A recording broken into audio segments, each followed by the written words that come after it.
Baba ongcwele isenkosi ethu Jesu uNkulunkulu wethu ophilayo uNkulunkulu wethu omuhle ekseni sikunikeza udumo lukufanele isibongo zingezakho amandla nenkazimulo nomngcwele bungobakho Baba size ebusweni bakho sizokuzwa izwi lakho khuluma nezimpilo zethu uNkulunkulu wethu nguwe uNkulunkulu wethu wazi inhliziyo zethu nguwe wazi ukuthakathaka bethu nguwe wazi ukuhluleka kwethu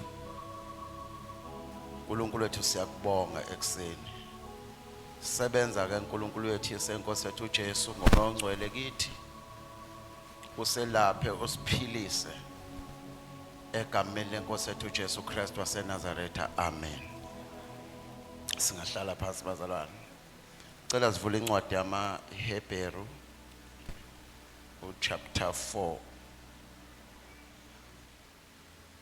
cela ukuthatha leli thuba ngibingelele ubaba wethu ubaba uMalunga benomama egameni lenkosi ethu Jesu Kristu amen ngicela ukubonga kakhulu ithuba eningineze lona ukuba ngize kokhonza ngezwi lenkosi amen ngicela ukuthatha leli thuba ngibingelele ikomiti lebandla ngibingelela abefundisi bonke abavangela amadikoni bingelela omama obaba ogogo nomkhulu uSunday school nama teenagers na wonke umuntu nje bazalwane okhona endlini amen ngiyambonga uNkulunkulu njobe eseshila bamalunga angihambi ngedwa ngihamba nomama Gumede amen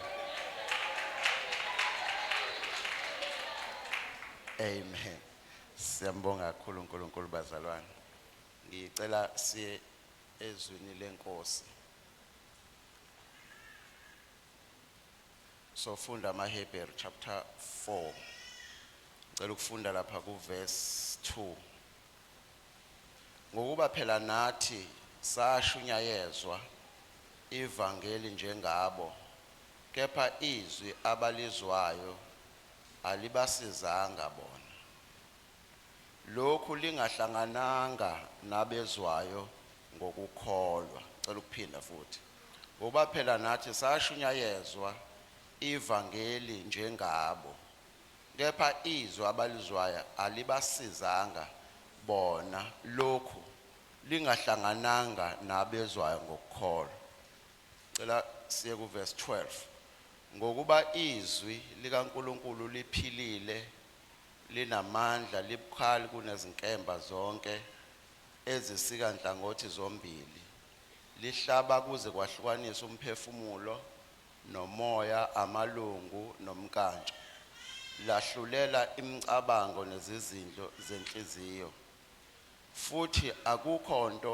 edaliweyo engabonakali phambi kwakhe kepha konke kwambuliwe kusobala emehlweni akhe esiyakuzilanda kuye ngicela bazalwane kwesithi ukubheka amaHebheru chapter 10 verse 38 kepha olungileyo wami uyakuphila ngokukholwa kepha uma ehlehla nyovana umphefumulo wami awunakuthokoza ngayo cela sibuke futhi verse 11 chapter 11 verse 6 kepha ke ngaphandle kokukholwa akwenzeki ukumthokozisa ngokuba ozayo kuNkulunkulu umelwe ukukholwa ukuthi ukhona nokuthi ungumvuzi walabo abamfunayo inkosi ibusise ukufundwa kwezwilayo amen siyambonga kuNkulunkulu bazalwane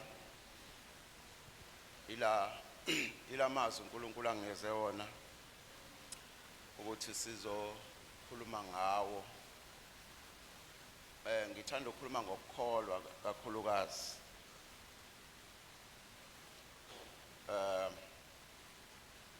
lithi leli verse ngaphandle kokukholwa akwenzeki ukumthokozisa uNkulunkulu bese lithi leli ku38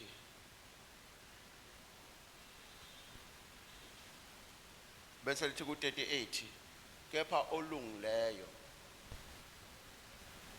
uyakuphila ngokukholwa olungileyo ke umzalwane umuntu okholwayo. Lisho njalo iBhayibheli lithi olungileyo uyophila ngokukholwa. Ukukholwa ke uma ufunda uRomans lithi ukukholwa kuza ngokuzwa izwi. Izwi liza ngokukholwa, kusho ukuthi kufike kuqale izwi bese kulandela emva kwezwi bese kulandela ukukholwa. Kufike kube yizwi bese kulandela ukukholwa. Lithi izwi ningabi ngabalizwayo uphela kodwa ningalenzi. Kuneyigaba esiba nazo esokuqala nje isigaba somzalwane ukuthi alizwe ukuthi uma ukholwa ungajahi. Akujahi ukukholwa. Kufanele uqale ube kulesigaba sokuthi ulizwe izwi. Masulizwile izwi lento izwile bese uyayenza. Usigaba number 2. Isigaba number 3 ukuthi ke usuzwile wenza bese uyashumayela. Kodwa lezi zinto hayi ukuthi zilandelana ngokusheshsha. Uma usuzwile uyacubungula bese enhlizweni ufumana ukukholwa. Ukushumayela isigaba esikhulu ukuthi usenze. Awukwazi ukubashumayeza abantu ngento engakusebenzile wena. Kuyenzeka sometimes uthola ukuthi abantu bayawaposta amavesi.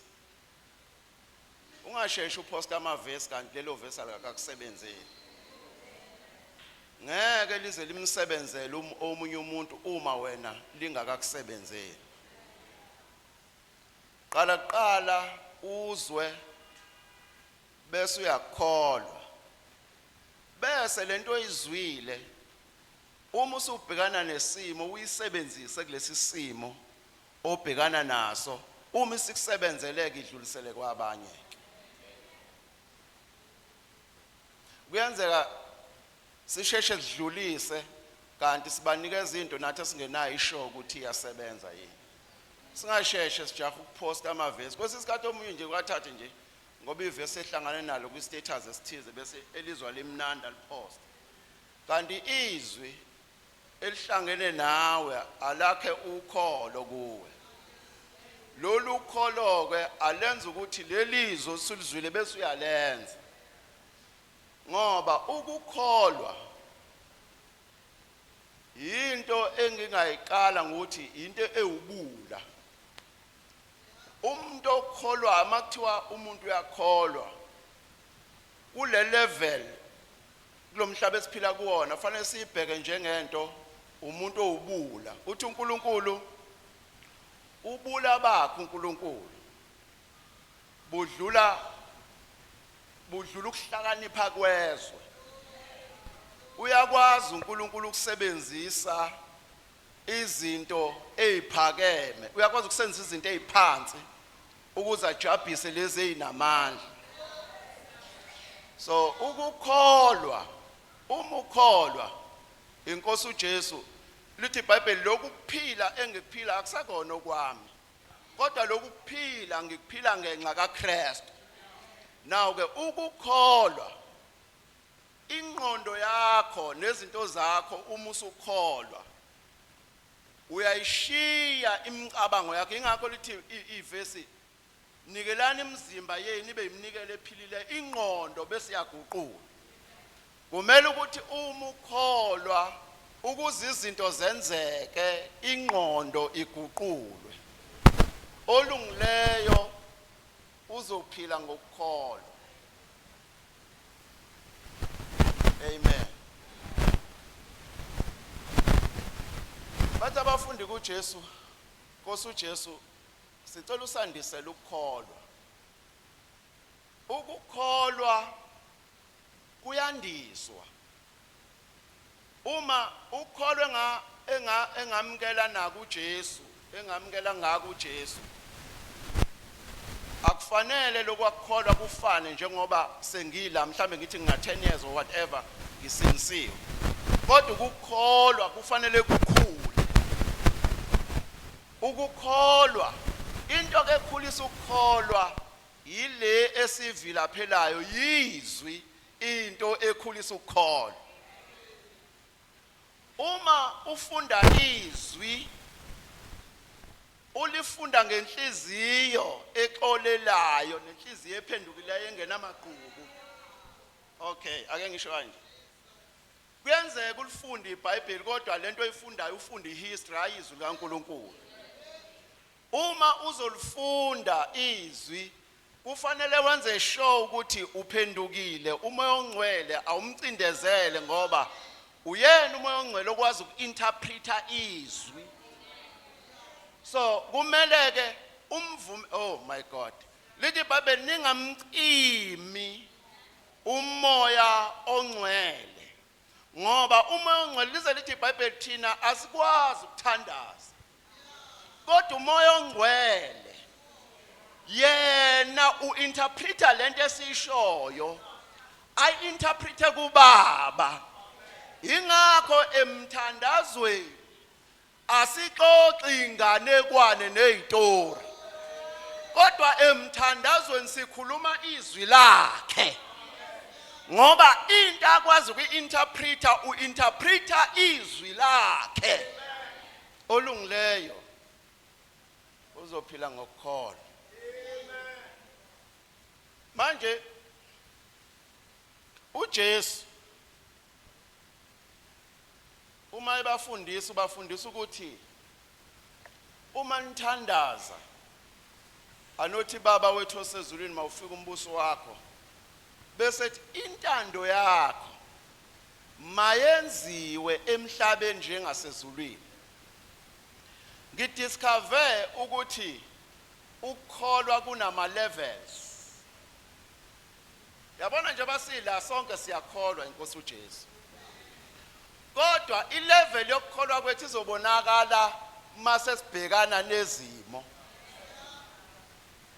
ukuthi ukukholwa kwalomuntu kungakanani yabo ngizokwenzela isibonelo kunomuntu osenhlizweni yakho omthandayo mase ngene imessage manje ithi usibanibana akasekho emhlabeni uzwe njengoba ula into izobiza ukuthi ukukholwa kwalomuntu umngakanani ukukholwa kuveza ukuthi uma ungene ezimweni uNkulunkulu bamngakanani kuprova ukukholwa kwakho ukuthi kungakanani uNkulunkulu ma kuthiwa lo othandiweyo wakho usedlulile omunye sizomuzwa ekhala ethi uNkulunkulu kanti ukuphi ngikhonza kangaka ukukholwa kwakhe ukulevel ephansi kodwa uma usufinyelele ekukholweni ekujuleni kokukholwa uzothi uma uzwa imessage bese uthi oh I thank you Jesus uphile futhi uthathile ngoba uconfessa izwi lakhe isimo nesimo obhekana naso awubheki izinto odlula kuzo kodwa ubheka izwi lakhe ukuthi izwi lakhe ngalesi simo sitheni uNkulunkulu ke bazalwane lithi ngaphandle kokukholwa akwenzeki ukuthi umthokozise ngaphandle noma ungakhala uze angazi kwenzeke njani uthi inkosi mina ngisebenza ukhale uthi ngiyakhonza ngisebenza akumshintshi uNkulunkulu futhi akumenzi lutho kodwa into emshintshayo ukuthi ekungasebenzini kwakho kodwa uconfesse izwi lakhe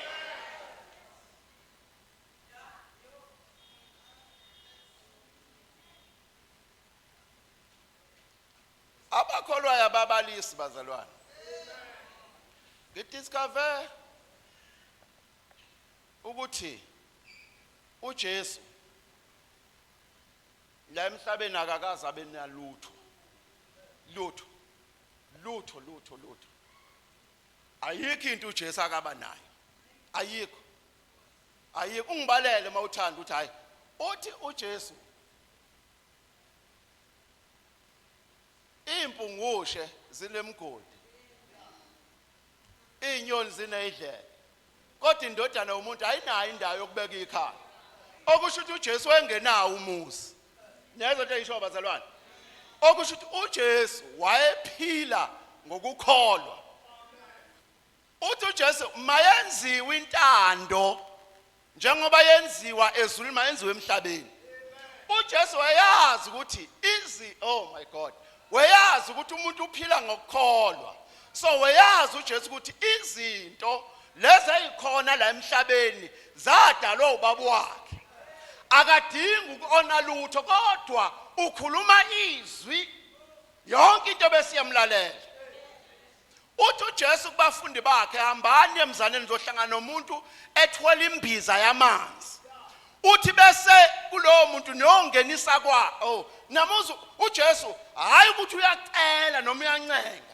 Akanawo umuzi kodwa uyazi ukuthi yonke into la ekababa wakhe.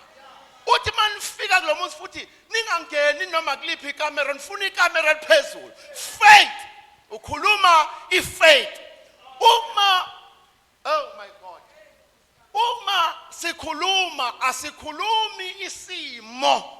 Sikhuluma kodwa lithi iBhayibheli ubaba ubiza izinto ezingekho kube ngathi ikhona. Uma sikholwa dlule esigabeni sokwahluleka. Kodwa biza lezi ezingekho uyibize sengathi zikhona. uJesu engenamuzi kodwa wengena noma ngimuphi umuzi ahlala. uJesu engenamoto kodwa wesebenzisa noma yini. Uthi uJesu bafundi bakhe hambani niye eJerusalem, hambani niye emzaneni obhekene nani ndofica ithole lembongolo likhulekiwe. Akulona lakhe. Then abafundi ngoba ukukholwa kwabo kuncane ngathi thithi bambuka uJesu uthi lento senzisa yona ngithe mina ukukholwa kufoolish. Ngeke uze ukukholwe uma uzosebenzisa ingqondo yakho lo yokuzalwa. Ukukholwa kufanele ukuthi ingqondo yakho uyibeke phansi bese uthatha lobo foolish abushoyo. Uthi uJesu kubona hambani emzaneni othile nizofika ithole lembongolo likhulekiwe bese niyaliqaqa. Wabanika leso statement. Okusho abafundi baba nalento uthi singaliqaqa kanjani. Okay, ngesikhathi samanje uthi uJesu hambe emzini othile uzofika imoto iLamborghini ipakile. Ufike wena uyithathe. Wena ke akufuni ukuthi ubuze ipasi nespecial. Into eyenza ukuthi ukholo olungasebenzi ukuthi labazalwane kuHebrew abalithathanga izwi bahlanganisa nokholo. Uma uthatha lobulula obushiyo uJesu bese usebenzisa nefaith yakhe encane kuzophuma lento uJesu ayifunayo. Bahamba uJesu wasebatshela ukuthi ngenxa yokukholwa kwenu hayi uma benza benibuza kodwa uyazi uJesu akekho umuntu ozonibuza abenza benibuza nothi inkosi yalidinga. Ayikho into uJesu ayeyiona. Nayizwa lona ufika uJesu kuyatheliswa bamfuna imali uJesu akazaza onelutho akanayo imali wayesebenzisa ukukholwa olungileyo yophila ngokukholwa. Ufika uthi kuPeter ngoba bafuna sithele wamtshela into ubula okudlula yonke into ongayicabange. Ukukholwa akuyifuni ingqondo yakho. Yabona nje bushiya ukudla kungekho akufuni ingqondo ukuthi ukudla kuzofika kanjani kodwa kufuna ube nokukholwa ukuthi uyamupha owakhe esalele. The reason why we struggle and take so much time sime endaweni eyodwa ukukholwa kubo. uJesu mayekhuluma nabo uthi iyoze kube nini ningenakho ukukholwa na. Usethi uJesu Peter ufish hamba emanzini. Uma emanzini uzofica ufish. Lo fish unemali. Bese uyawudoba. Bazalwane neyizodwa lento eshiyo Jesu. bese uyadoba uzophuma imali. Le nto bazalwane ayenzi sense. Kodwa idinga lo otshelwayo izwi alihlanganise nokholo. Lento azoyenza naye enye into okumele uyenze uNkulunkulu mekhuluma into. Musu ukutshela abantu. Uma uNkulunkulu ekhuluma izwi kuwe lihlanganise nokholo hayi nabantu. Ngoba uma wahlanganisa nabantu, abantu bazokubuza ukuthi yake yabakhona yini into ekanjalo empilweni. Kanti uNkulunkulu khona afuna ukuyiqala ngawe. Ezinye zezinto zizoqala ngawe, hayi ngabanye abantu kodwa ngokulalela uNkulunkulu. Yabona ke uPeter wangaya kuMateyu. Ngicela ukusho le. Noma umuntu ngazwana kangakanani ekukholweni nifike ndawonye esifontweni. Musu kumtshela izinto zakho. Funda. Oh my God. Ukuma wedwa masekuziwa ekukholweni. Ngoba ekukholweni understanding ngendlela efanayo. Kukhona izinto ongazisho kumuntu okholwayo angazamkeli ngoba ilevel yakhe okukholwa ayikafiki lapho. That's why uJesu umenyukele entabeni athathanga bonke. Wathatha uJohane, wathatha uPeter, wanyuka nabo. Lithi iBhayibheli mefika lapha lithi waphenduka esinye isimo. Bese lithi iBhayibheli wase kubonakala uMoses noEli.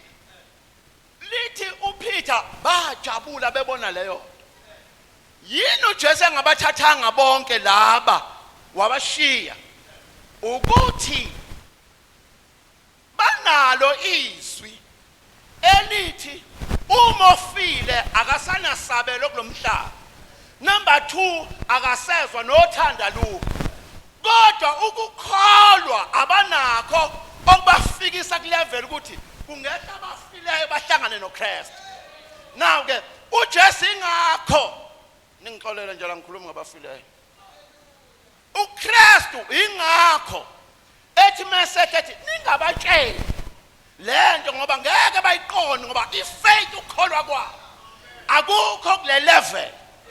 Isizathu sokuthi ezinye zezinto ingenzeki uthe uNkulunkulu mekutshela izinto wayitshela abangani bakho bathembayo. La asambi ngabangani obathembayo, samba ngokukholwa. Na uma uPeter esehamba uye emanzini ngathi ngembona uPeter 1 bazalwane emfuleni kugcwele inhlanzi olwandle. Imali ihlala ebank ayikazi imali yahlala kufishi. Kodwa izwi lakhe uma ulilalela ulenza likwazi ukubiza izinto oh my God. Yabona izwi lakhe yilo njoba ethi yena Peter hamba yolwandle. uPeter wangangabaza ifaith le wayolwandla azikasho ukuthi washiya ibhenki ngemuva likhona ibhenki kodwa wayolwandla. Yena lothe akayolwandla wayolanda ufishi la ukhona. Akuwena ozokwenza izinto, wena lalela izwi lakhe. Izwi lakhe uhlanganise nokukholwa. Yena walanda ufishi wawududula wayoma ngala kukhona khona uPeter. Wama ufishi wagijima yena wayebhenki wayolanda imali wayifaka emlonyeni kafishi. Lo fishi waqondana nodobo lukaPeter. Olungileyo uyaphila.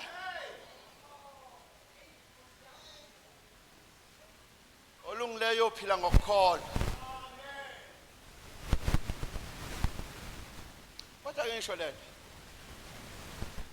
ngiyazi mhlambe basho izinto ezihlukile. Mina ngithi do not pray for umsebenzi awukhulekela umshado ungayikhulekeli zonke lezi zinto. Ithi iBhayibheli uMatthew chapter 6 verse 33 funani kuqala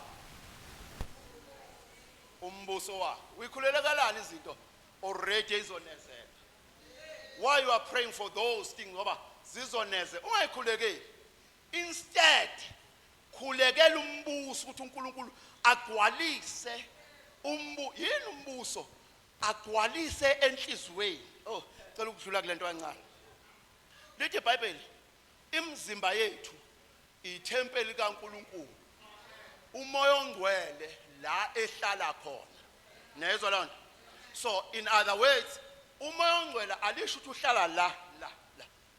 The only space of the Holy Spirit inhliziyo. Now umoya ongcwele ke nanje eshaya bazalwane. Njoba ngikhuluma izwi ngingedwa nibaningi kodwa izwi lihamba enhlizweni zenu zonke. Inkinga eyenza ukuthi izwi lingawenza umsebenzi ukuthi awunayo forgiveness enhlizweni. Now unomuntu wena umfowenu noma udade wenu awumkhulumisi kodwa at the same time you are praying ngaleyo nhliziyo ngeke lize lithele izwi. Oh my God. Lithi iBhayibheli inhliziyo lebazalwane uma ongcwele umnika yonke lenhliziyo. Nezwa lona umnika yonke awumnikezi space umnika yonke inhliziyo. Then uma umnikeze yonke inhliziyo akathuthi umoya ongcwele. That day wamukela umoya ongcwele akathuthi akahambe empilweni yomuntu. The only thing eyenzeka la nje obegcwele la uma ungaxoleli umoya ongcwele uyacindezeleka. Then bese eyehla umoya ongcwele angakwazi ukusebenza lento akufanele ayisebenze. Uma ecindezeleka automatically asikho isikhala esisala si-empty enhlizweni. Lithi iBhayibheli ungamniki. The time ungaxoleli, the time unika uSathane ithuba. Let me say this. Umoya ongcwele uma ukhuluma ngevesi, just a short verse. Noma khulume ngomculo whatever. Uma kwenze kuya driver ubona itekisi ibhalwe 1 Corinthians chapter 2 verse 15. Musu ignore leyo. At the same time vula ifoni yakho uze ukuthi lithini lelo lizwi. It's why umoya ongcwele ekhuluma. Uma uthi uyageza uyavuka ekseni kube nomhlabelelo othile. Do not think ukuthi umhlabeleli nje ngoba ujwayele. Check meaning yalowo mhlabelelo. Owudinzana uhlabelelayo. Bese uthandaza phezulu kwaleyo meaning. Along the way izovela lento ebekufanele ikuvelele kodwa isinqotshiwe. Ake ngiweze isibonelo. Inhliziyo idinga ukuthi wena uyibambe uyicontrol. Inhliziyo lokithi iyamove inhliziyo nje njoba ngishumayela icabanga okunye okuhlukile. Icabange izinto ezishila icabanga lo. Akufuneki inhliziyo icabange kanjalo. Icontrol inhliziyo. Qala ngento ezincane. Qala nje ngento ezincane ube ne sentence lakho likhanda uthi I thank you Jesus. Thank you Jesus. I thank you Lord. I thank you. Ithi yavela inhliziyo ithi abantwana bami bangihlupha. I thank you Jesus. Control your heart. Ibambe ukuze umoya ongcwele asebenze. Umoya ongcwele ufuna ukusebenza akakwazi ukusebenza ngoba inhliziyo ibolile ngolile. uNkulunkulu ufuna ukusebenza kodwa akakwazi ukusebenza ngoba inhliziyo. Siyaza khona enkonzweni ukuze enkonzweni akuphelele.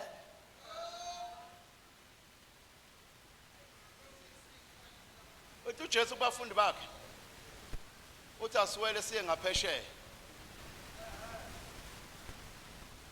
Mabetha bawele baye ngaphesheya sekuvuka isiphepho.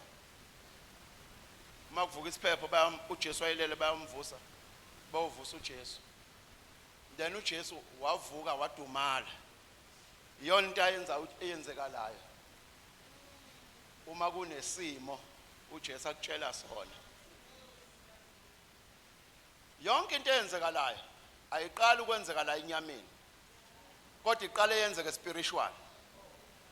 Do not take granted uma kuvela iphupho kuwe kushayisana imoto musu kujabula ngoba wena uvukile uyaphila, kodwa uyakutshela umoya ongcwele ukuthi uSathane uplana impi ngawe. So uNkulunkulu besethi unamandla, une-faith yokuyikhansela leyo mpi. Then uJesu banikeza izwi ukuthi abaye ngaphesheya. I-challenge izwi abanikeza, oh my God, abahlanganisanga nokholo. Manje masekuvela izimpi, sekuvela amanzi azongena emkhunjini, i-challenge bayabovusa uJesu kanti lento enoJesu banayo bonke abamamkelayo wabapha amandla. Unamandla wena phezu kwalesi simo. Sisho izinto kube ngathi lezi zinto esisho sesiyayibona. Uthi uJesu angeke umuntu amkele uma nenhliziyo eziwu2. Okay, ake ngisho le. Uma you are praying over the situation, khona isimo sikhulekelayo, ngifuna umsebenzi, ngifuna abantwana bami bashintshe, abantwana bangihlupha bayaphuza, babheme iwunga yonke leyo. That day waqala wakhuleka in faith. Let me tell you this. Ngeke uNkulunkulu ashintshe abantwana ukuthi bakhule bashintshe kulento abayenzayo. Kodwa into ezokwenzeka lento eyikhulekela izoba worse. Let me repeat.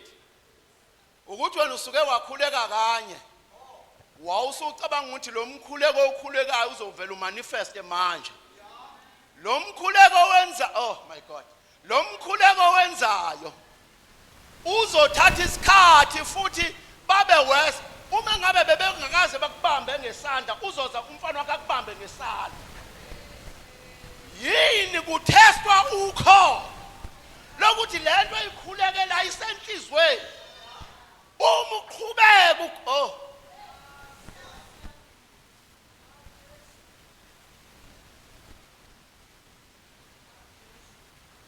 uJoshua kuthiwa kwakungekho lutho lwalingena eJericho, lungekho lwaliphumayo. Uyibona le nto empilweni yakho ingabi khonto enzekalayo. Uthi uzama imali, uplan, ubeka amaplan kungabi khona lutho. Uthi uthemba abantu abathize bangenzi lutho. Uthi uthemba ingane yakhe iqala ukuthola umsebenzi, ingane yakhe ivele ibhungukele, kungabi khona lutho olwenza. eJericho ke kwakunjalo. Kuthiwa kwakungangeni lutho, kwakungaphumi lutho. Kodwa uNkulunkulu wakhuluma ubula wathi, Joshua hamba uye kulona. Wangasho ukuthi abaqasha ama-TLB, wangasho abaqasha izinto ezizobulala indoda. Wathi hambani niye khona, nifike khona nizungeze. Uma nizungeza nizozungeza kanye niphindele kamwe. Neza lona uNkulunkulu uyabusebenzisa ubula. Just imagine uyaphila kahle ekhanda, bakubona abantu uzozungeza noma iMega City, uphindele emuva. Ukukholwa kufanele uma kungakafiki la khona ozobheka noma ozocela abantu abangakholwa, akukakafiki khona. Ukukholwa kuzokwenza ukuthi uye kubantu bakini abasebenza wena ungasebenzi, ube namahloni unjalo, ukuthi uNkulunkulu ezophakamisa umuntu, uqale amdestroye, uqale amenze ukuthi abantu bakhulume ngaye. Ngeke uhambe noNkulunkulu uma ungafuni ukuthi kukhulunywe ngawe. Yabona uma usanento yokuphendula abantu abakhulumayo ukholo lwakho lisencane. Ukholo uma abantu bekhuluma ngawe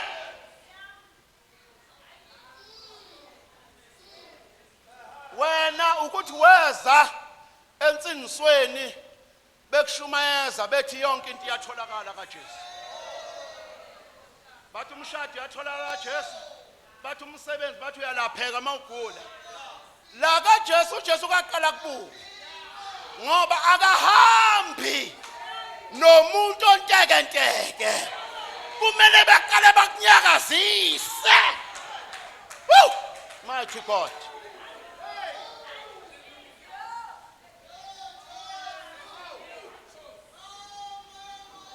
Wena mawucabanga ukuthi ubalela uNkulunkulu usekuthi uma ubalela uNkulunkulu ukuthi uNkulunkulu sekuphele 2 years ngingasebenzi sekuphele 3 years ngingasebenzi awukakafike kumthokoziseni uNkulunkulu fanele umthokozise uNkulunkulu uze kuma abantu basho bathi iyakholwa le ntombazana izinto zishayile sibuka yama noKristu abantu bakhuluma ngayo yama noKristu kuze kube manje isamile sima noKristu sima na izimo ingavumi sime na siphelelwe imali sime na becabanga ukuthi abantu sinemali sime na siseyikweletini sime naye uKristu sime na imishado yethi bhidlika sime naye yini engasehlukanisa nothando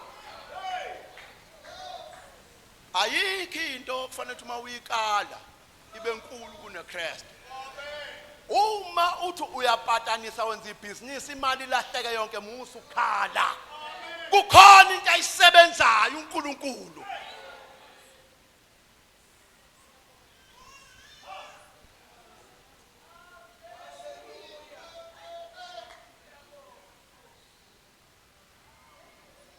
abona fanele kufike ikhathi uNkulunkulu esakudwengula vuma ukuthi inkosi nangu mina enza lokho okuthanda ngoba kukhona ikhathi ayifani khona ikhathi ayisushake khona bazalwane uma umzalwane usasaba ihlazo uNkulunkulu wenza nje bazalwane khona into ukuthi uyayifukamela uthi uyayivalela athi unamanga ngifuna yaziwe uthi uyayivika athi unamanga izokwaziwa ngoba ngifuna bahleke uNkulunkulu kunento ayifunayo ukuthi uma usufike endaweni yokubusa yini uNkulunkulu asukelwa nayo usukelwa nemoya wokuphakama elwa neenga elwa nokuncishana yiyo lento uNkulunkulu ayenzayo kufanele ukuthi laba bantu let me tell you bonke abantu abashiya izinto ithi indodana kaNkulunkulu ithi lo mzalwane uma ememeza ukuthi uJesu uyedlula bamthulisa impumputhi ngekhathi uJesu esebheka ngakuyona the same people bathi mani sibili uJesu uyakubiza the same people abakade bakuhle oh my God yabona wena masekushiwa mase ufike la uNkulunkulu esekuphakamisa khona sebeza kuwe bezokubuza ukuthi wenze ngani siyakwazi ubucela kithi yini lento wenze ngayo ubaphendule ngento eyodwa into yinye nje engiyazi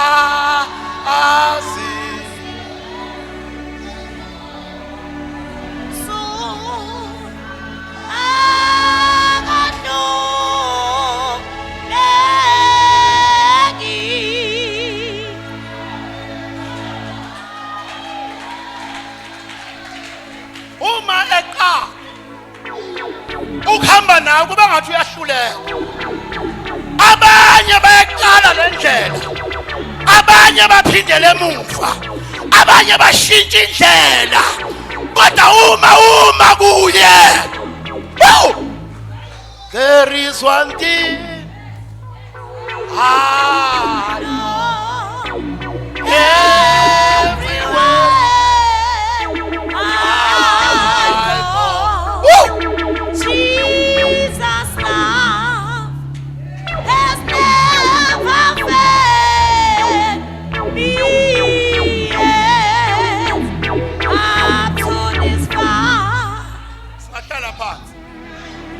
nginesiqiniseko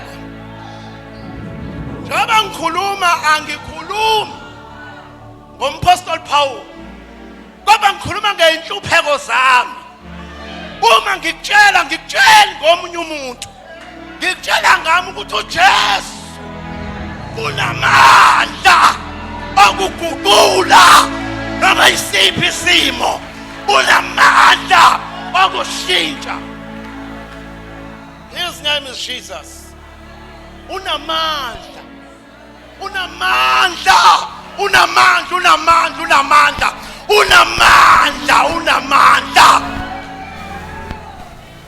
Awazi yini? Awuzwanga na ukuthi uJehova uNkulunkulu ongunaphakade. uJehova uNkulunkulu ongunaphakade. Akaphela amandla, akakhathali.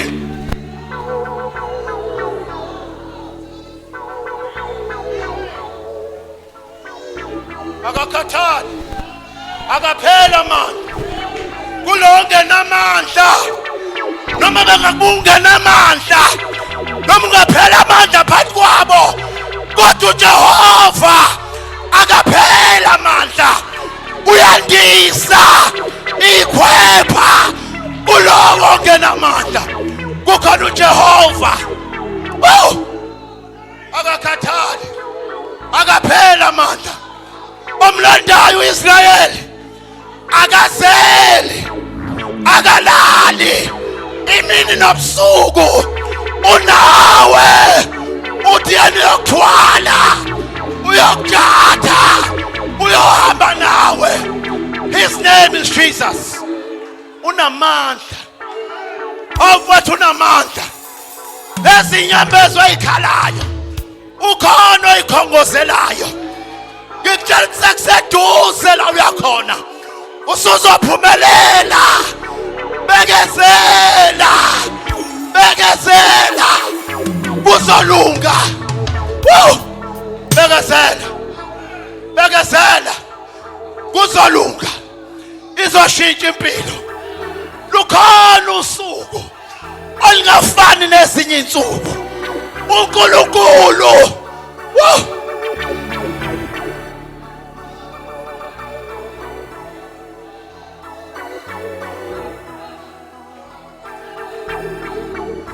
Khona usuku.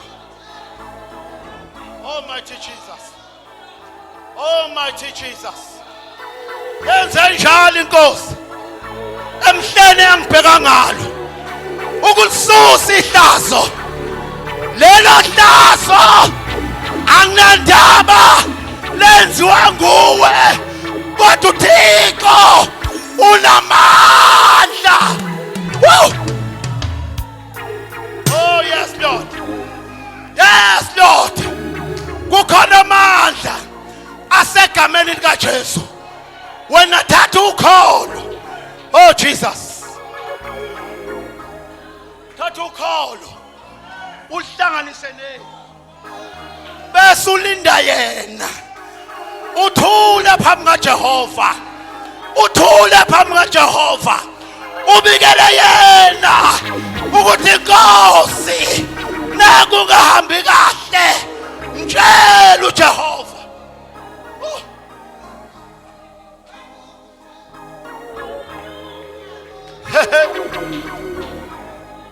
Oh yes Lord.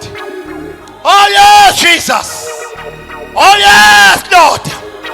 Holy Spirit, move as you wish. Touch them, Lord, in the name of our Lord Jesus. bakhulule ababoshiweyo. Yonke imithi eyakhulunywa seyishabalalisa ngegama likaJesu. Amaketanga obumnyama ayagashuka, amazwi akhulunywa abuyele emuva. Abangena umsebenzi bathola imisebenzi, amabhizinisi ayavuleka, imishado iyangena. Woo!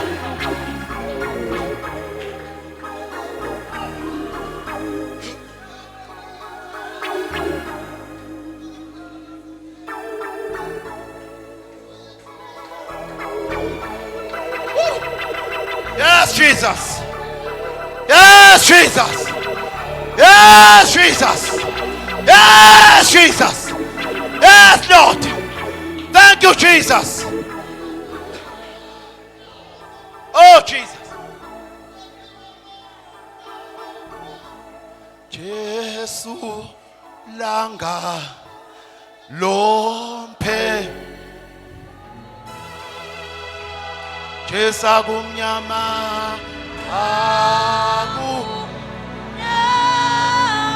agumnyama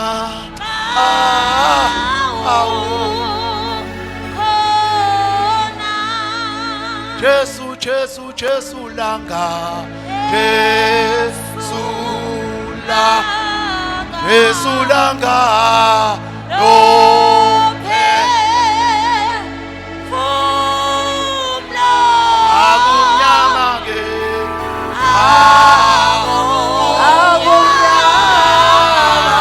agumnyama.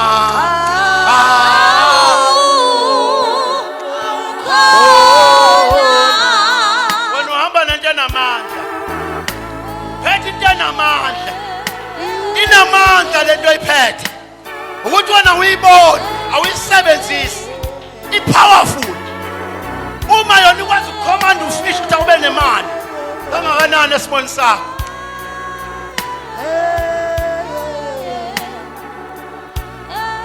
Oh Jesus.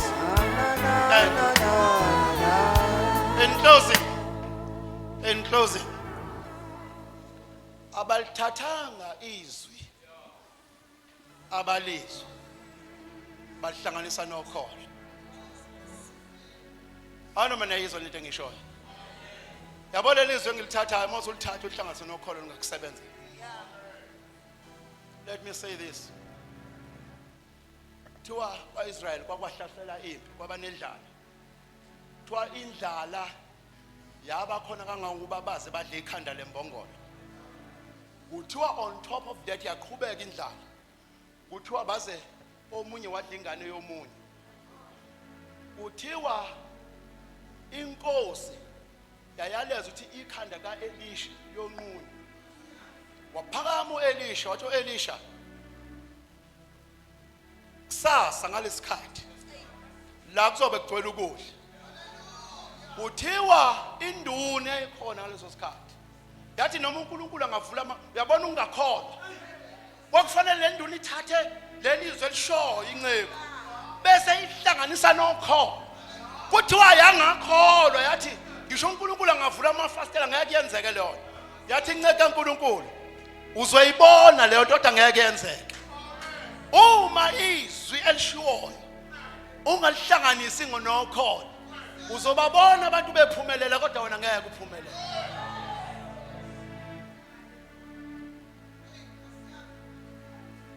Yezwa nto eyishoyo. Ngithi mina uma kushiwo izwi lithathe uhlanganise nokho noma ingqondo yakhe ingathini. Niyangizwa bazalwane? Unyaka uqala thiwa unyaka we are taking over. Kodwa lizosebenzela abathathe lo lizwi balihlanganise nokholo. Yazi makuthiwa taking over ungazibuzi ukuthi kuzokwenzeka kanjani. Oh my God. Uma kwamasipala kunomuntu ozoretire kusala isikhala bese kuba millions abantu aba-applyela leso sikhala. Kodwa wena ngoba uthatha izwi lithi I'm taking over, wahlanganisa nokholo, ubizwe wena hayi ngoba ungcono, ubizwe nesigisi sakho esibhedayo.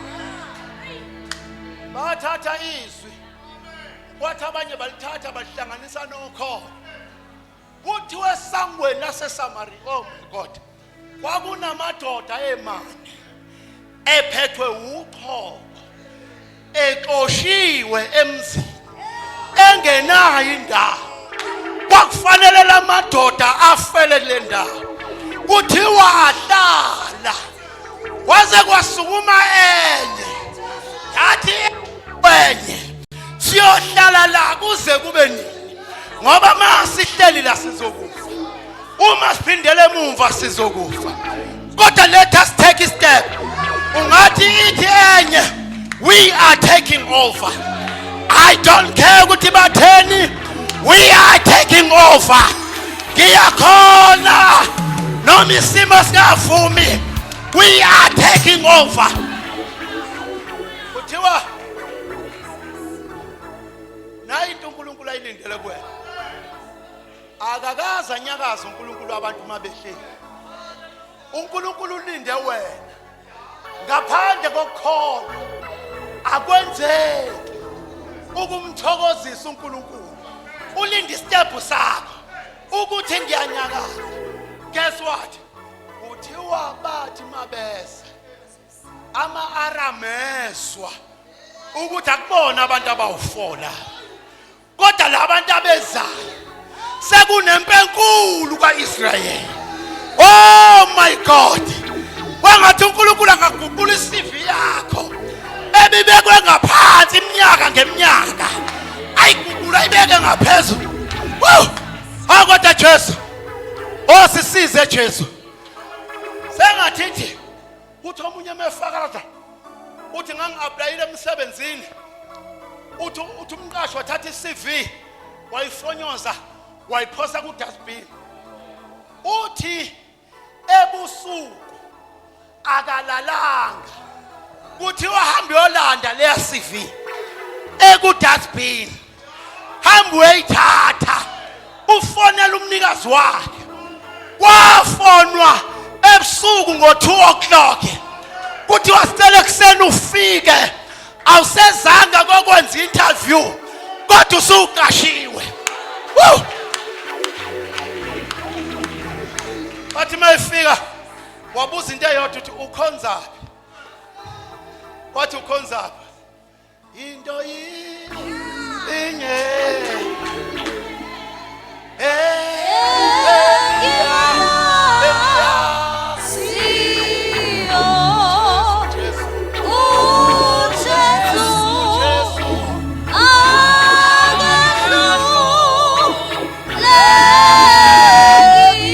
kuzalunga. Tshela umakhelwane kuzalunga. Kuzalunga. Sizojika izinto, sizoshintsha isimo. Kuzalunga. Don't cry no more. Cry no more. Izinto ziyashintsha. Hamba uyolungisa izintsha. Amafutha azobe gcwele. Hambe komakhelwane uyoboleka. Ngizwa amandla okulunga kwezinto. Oh, may God bless.